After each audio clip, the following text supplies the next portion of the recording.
The hangar at Granite Ridge Air Base was silent, until General Roy Dalton spoke. He scanned the day's flight roster and stopped at one name. Lieutenant Violet Lee, Hummingbird. He smirked. Did she get that from ballet class? Laughter exploded. 37 pilots, a dozen instructors, all laughing at the quiet girl with the bird nickname. Violet didn't move. She stood straight, her father's dog tags cool against her neck. Captain James Lee, rescue helicopter pilot, 3 tours in Afghanistan, 43 lives saved, killed in a crash when Violet was 25. He'd always said, if you want to save people, you don't need to shout.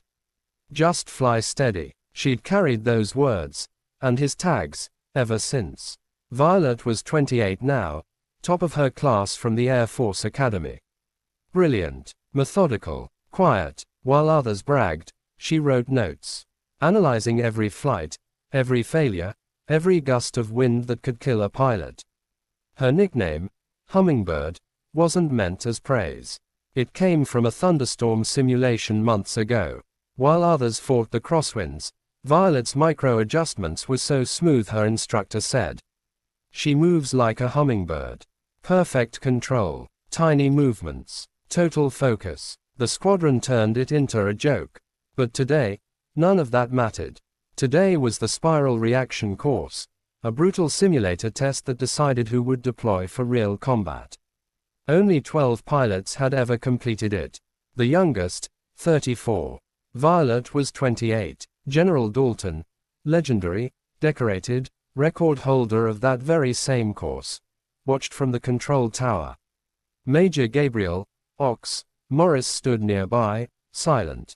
He'd flown with Violet's father years ago, and he'd promised a dying friend to watch over his daughter. When Dalton mocked her, Morris just said quietly, "Be careful, sir. Hummingbirds don't fly to show off. They fly to survive." Dalton just smiled. "We'll see about that." Inside the simulator, Violet strapped in. Sergeant Williams leaned close. "Ma'am, nobody under 30's ever completed this course. If you feel faint." Violet looked him dead in the eye. "My father flew real rescue missions. I'm not here to quit." The screen lit up. Hurricane crosswinds, zero visibility, missile attacks. The chair shook violently. Most pilots would have blacked out. Violet's breathing stayed calm. 4 counts in, 4 counts out. Her father's voice echoed in memory. The body panics, baby bird. The mind stays calm. She climbed vertically, then spiraled inverted, 8 gigaseconds of force. Altitude variance, 50 feet. Dalton stopped laughing. Engine failure. Total power loss. Violet switched to manual glide, reading wind by sound alone. Threaded the jet through mountain valleys. 15 feet clearance on each wing. Silence in the control room. Final challenge. Missile strike during landing approach. Every pilot before her had failed. But Violet had studied her father's secret rescue reports, classified maneuvers he'd invented. She entered a corkscrew descent, using missile trajectory to outsmart the system. The computer screamed warnings. Then, impact alarms faded. Landing confirmed. Simulation complete. 14 minutes, 5 seconds. New record. The hangar went dead quiet. Dalton's 20-year record shattered. Violet climbed down, removed her helmet, and said quietly, "Sir, I didn't fly to break your record. I flew to honor my father." No applause. Just the hum of cooling engines. Then Morris started clapping. Slowly. One by one, everyone joined. Weeks later, her photo hung in the base hallway. Her jet frozen mid-spiral, 37 degrees bank. Engineers requested the footage for training manuals.